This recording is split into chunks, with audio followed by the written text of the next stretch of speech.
So I feel like you made that video for Danielle, who can't park. So I feel like this was made.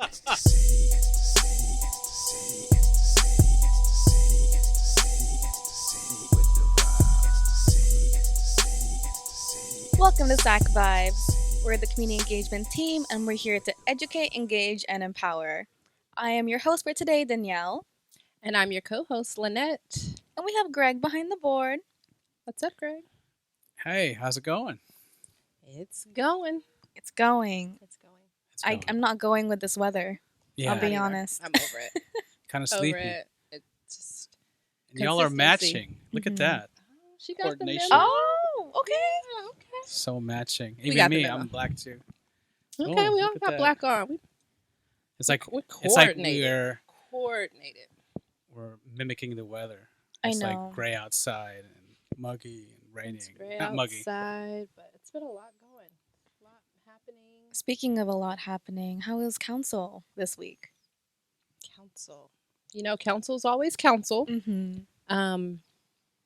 So this week there was a 2:00 meeting and a 5:00 meeting. So oftentimes there are meetings that happen at 2 and 5, or sometimes it's only 5. So you always have to check cityofsacramento.org, scroll down to agendas to check to see if there's a 2 or 5:00.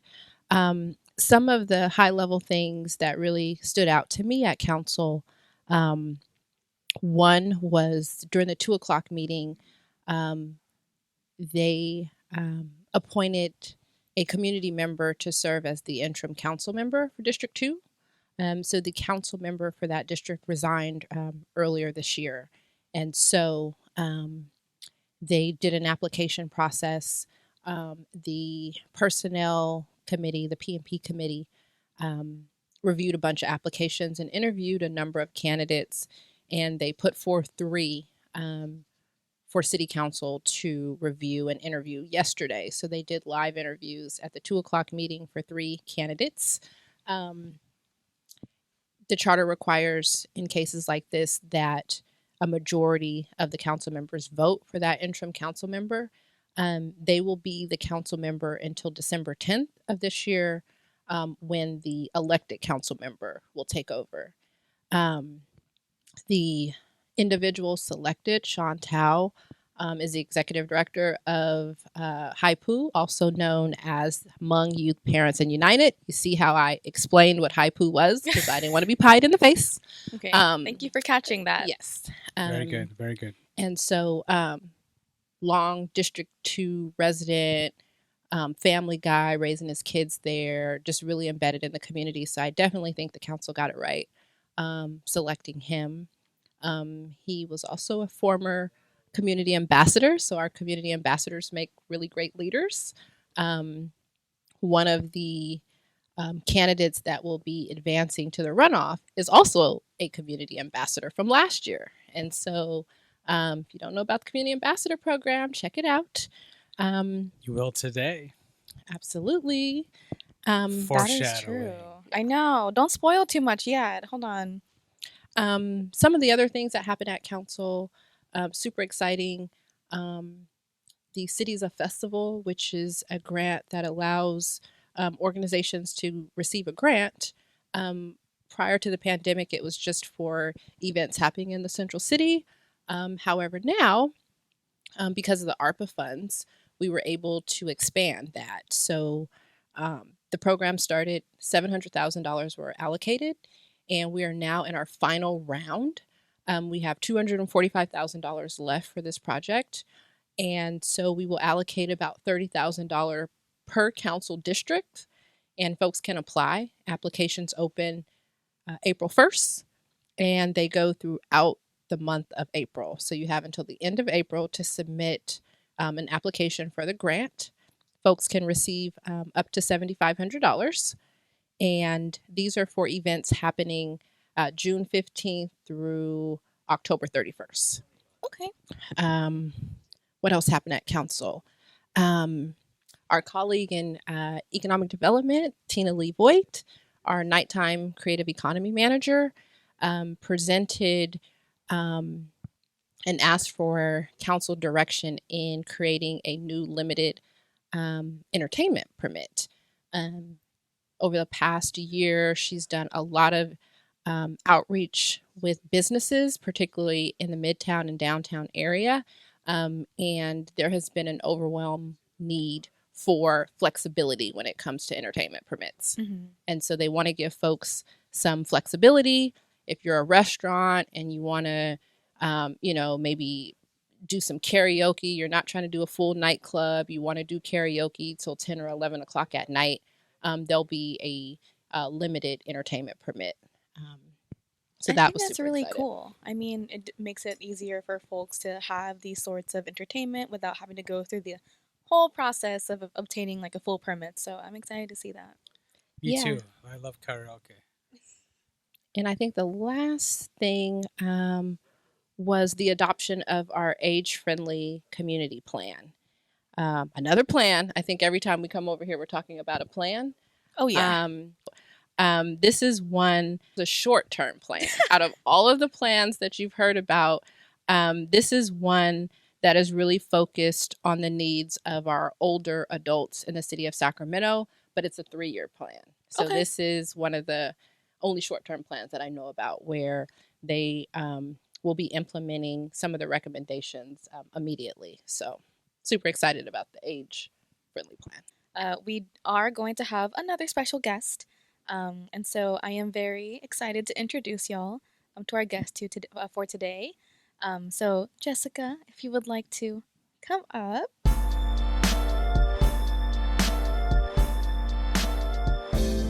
We have Jessica here. Yeah. Who are you? Yeah. And what do you do? Thank you. I am Jessica. That was Prieto. I'm community engagement analyst with the team. So I'm one of the last members that you all haven't met on the podcast vlog. But yeah, I'm community engagement analyst like Danielle, like Greg, like Ari. What were you doing before this? What brought you here? So before this, I worked at the Franklin Boulevard Business District and Franklin Neighborhood Development Corporation. So I did a lot of supporting small businesses in that area. I did marketing, I did some event coordination and some program coordination as well. Yeah, I mean, from when I started my career, it was always embedded in community, and somehow it was a natural fit when this application opened for this position. Shout out to Kathy for telling me about the position. I got to apply, and luckily I'm here now and getting to do the same thing that I was doing, but kind of like on a bigger scale, more with focused around like the whole city instead of like a specific area. Love that. And of course, very happy that you're here. And so, since you talked a little bit about what you did before the city, what do you do now? So right now, 2 of the main programs that I lead, that I co-lead, is the Community Ambassador Program. You mean the award-winning? The award-winning American Planning Association, both state and local, Best Practices Award. I think that's the full name. I made sure not to say any acronyms. So hopefully I don't get the pie. Okay. Although last week was pie week, so I was hoping I would get a pie then. But anyways, yeah, so that award-winning program is one of the programs that I lead along with co-lead in planning, Fatima Malik.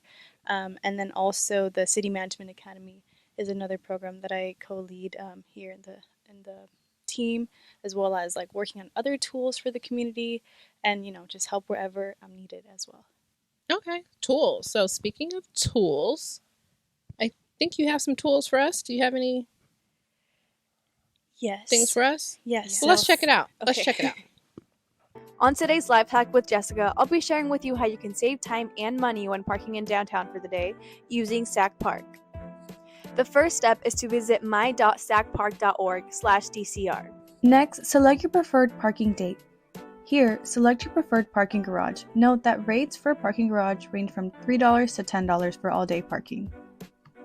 On this page, enter in your contact information as well as your payment information. The next step is to locate your QR code. The QR code will appear once you complete your payment for easy screenshotting. It will also appear in your email and can also be found in your Sac Park account. Use this QR code to scan at the entry and exit device. The arm will rise to let you in and rise to let you out. Screenshot these instructions to help you out. Happy parking! So I feel like you made that video for Danielle, who can't park. So I feel like this was made Okay. specifically. I for feel some- like so I was gonna bring up that joke, and now that someone else is telling me this, I feel a little attacked. But it's true. So, I know when I first came and I first started, I was saying, "Oh, like I can never find street parking, and I just paid $30." And Jessica was like, "$30? You paid $30?" And so, thanks to Jessica's life hacks, I now know that I do not have to pay $30. I can just pay 10. And I don't have to go through the stress of finding street parking because I don't know how to parallel park. That's what I was thinking. I said, oh, she doesn't have to parallel which park, is so that'll apparently work. now common knowledge. So Yeah. It's on the internet. It's gonna be there forever. So Greg and I started about 2 years almost before you and Ari and Muda.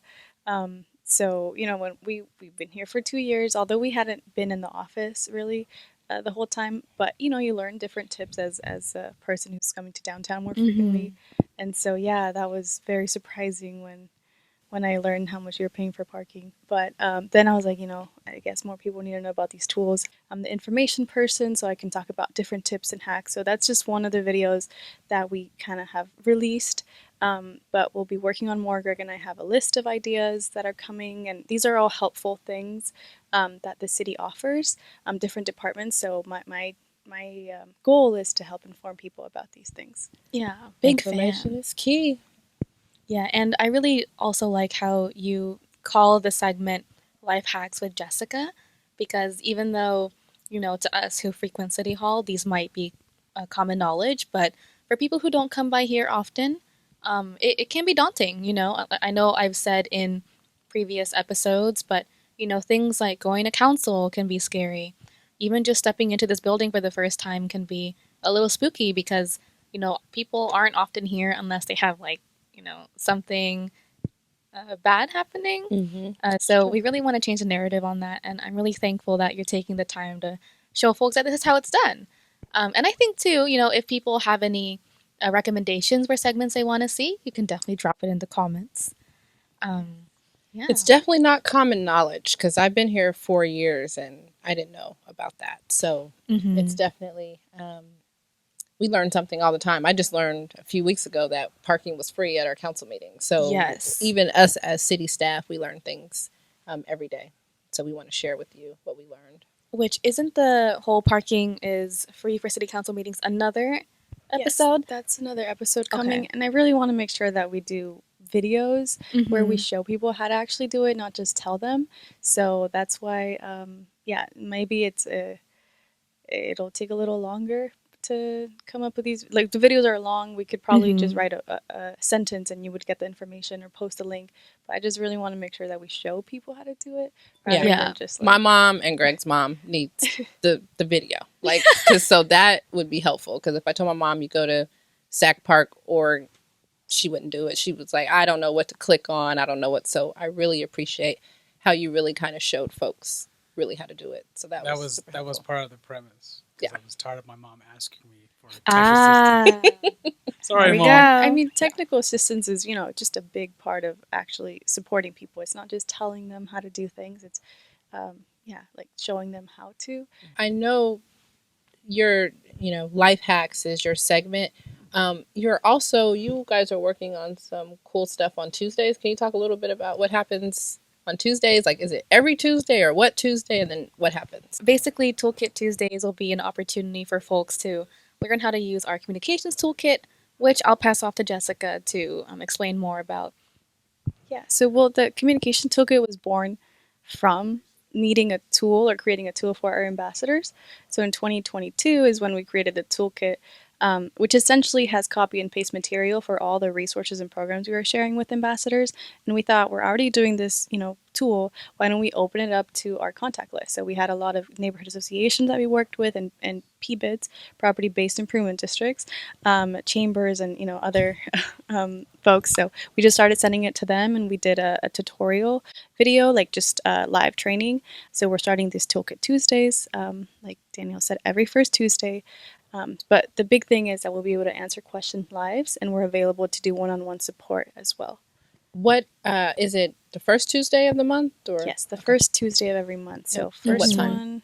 Every first Tuesday, it's gonna be during lunch. Okay.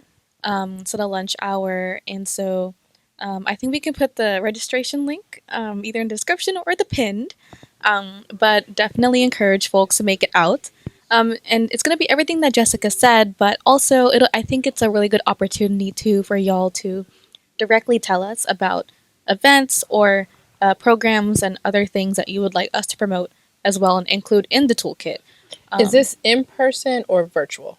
It is virtual. Okay. That's what I was So about to super, ask. Yes. super accessible for folks. And so please feel free to like hop on Zoom with us. Since it's during lunch, you don't have to have your camera on. It's okay. Or you can have a mukbang session with us. Totally cool, whatever Oh your my preference gosh. is. No tacos because of the budget, though. Yeah, so part of the brainstorming was taco toolkit Tuesdays. Yeah.